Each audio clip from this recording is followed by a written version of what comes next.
आदरणीय निर्णायक मंडल और सभी प्रतिभागियों को प्रणाम करता हूं। आज की इस काव्य पाठ प्रतियोगिता में मैं स्वरचित काव्य पाठ श्रेणी के अंतर्गत अपनी कविता प्रस्तुत करना चाहता हूं। मेरी कविता का शीर्षक है नव प्रगतिवाद अप्राप्य लोक। जैसा कि आप जानते हैं, संयुक्त परिवारों का विघटन एक आम समस्या हो चली है।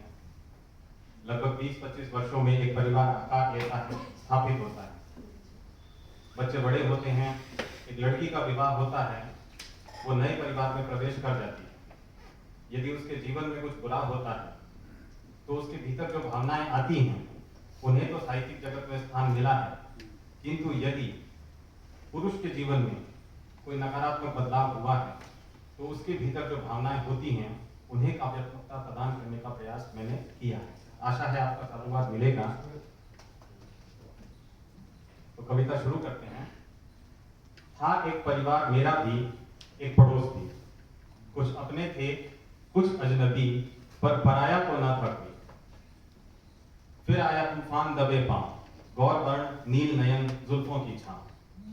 विपदा सुंदर नहीं होती, भ्रम ये टूटा, कुनबा बढ़ाने के प्रयास में कौन कौन न छूटा। अब पिता डांटता नहीं, खुद डरता है, माँ के स्नेह के लिए घर में कोई नहीं झगड़ता है।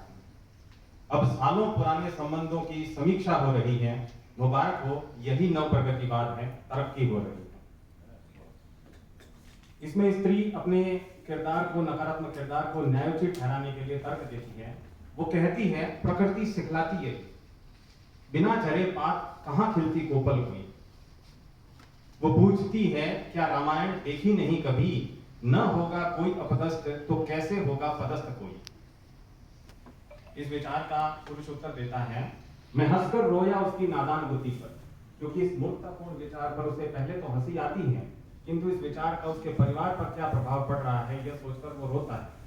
मैं हंसकर रोया उसकी नादान बुद्धि पर, इतना सा पाकर कितना खोया मेरे बंधु मेरे सहचर।